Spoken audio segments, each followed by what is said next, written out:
Welcome to the SafeNet Crypto Classroom. In this session, we're going to talk about the role of crypto in compliance.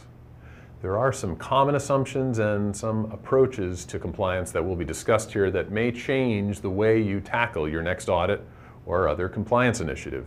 The first point I'd like to address is that some companies assume that compliance equals security. We've seen companies get sensitive information breached, and in their defense, their CEOs or other high-ranking officials have basically said, but we passed the audit, that should count for something.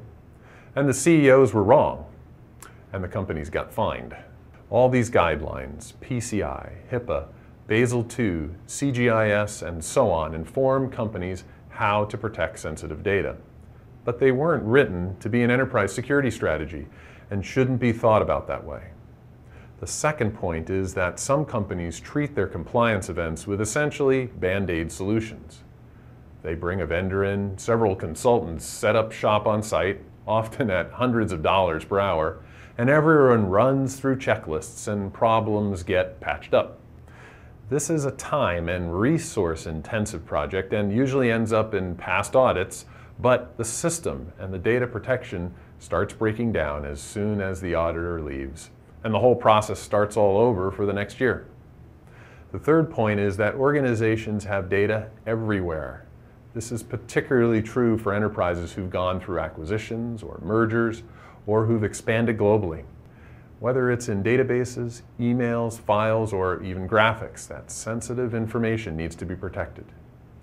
There are 4 cornerstones of data protection, particularly as it relates to compliance: ownership, isolation, separation, and attestation. Given these challenges of security and patching, how do we ensure these cornerstones regardless of what type of data you have or where you have it? Before anybody gets too overwhelmed, let's take a step back. These 4 cornerstones of data protection serve as the basis for about 90% of regulatory requirements out there. What if we approached our data systems from a perspective of security and data protection? What if we baked those cornerstones into the way the system was built from the beginning? What if we designed the system to protect the data no matter what format it was in or where it lived? We'd obviously eliminate a lot of these challenges, and along the way, we'd save a lot of time and resources in the audit cycle. So what's stopping us? Encryption and other related technologies can protect a lot of this data today. If you can centralize and unify that encryption system, you'll eliminate silos and close up a lot of those security gaps. Being able to apply a new security rule as globally as possible would prevent the patching and costs associated with that approach. In fact, this illustrates the 3 core principles that can assist organizations in protecting and controlling their sensitive data, as well as prepare them to adapt to changing infrastructures, deployment models, or new mandates. These 3 principles are: unify your data protection foundation.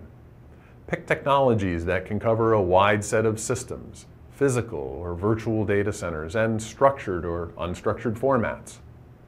This will not only establish a common framework for your data protection strategy, but you can enforce rules and policies consistently. Implement a central point of control and management. Ideally, this should cover encryption technologies, keys, policies, logging, and audits. Access controls are critical to the ability to prove control of your data and policies and enforce separation of duties. If you centralize control mechanisms, you can gain visibility into the enforcement of security and policy controls across the enterprise and across the data lifecycle. Implement a system that can grow with you. And by that I mean that you want to choose technologies that have a roadmap for things like cloud-based infrastructures, and that can support different scenarios of how your business might look in the future. When mandates change, regulations get added to the mix, or you start serving customers in another part of the world, you don't want to have to implement a separate system. Adding a silo is going backwards. With an approach to compliance that prioritizes security and data protection, you'll be able to protect more data in more places with centralized control and visibility, no matter what changes. Thanks for joining today's Crypto Classroom. I hope this was valuable information about the critical role that crypto plays in the recommended approach to compliance.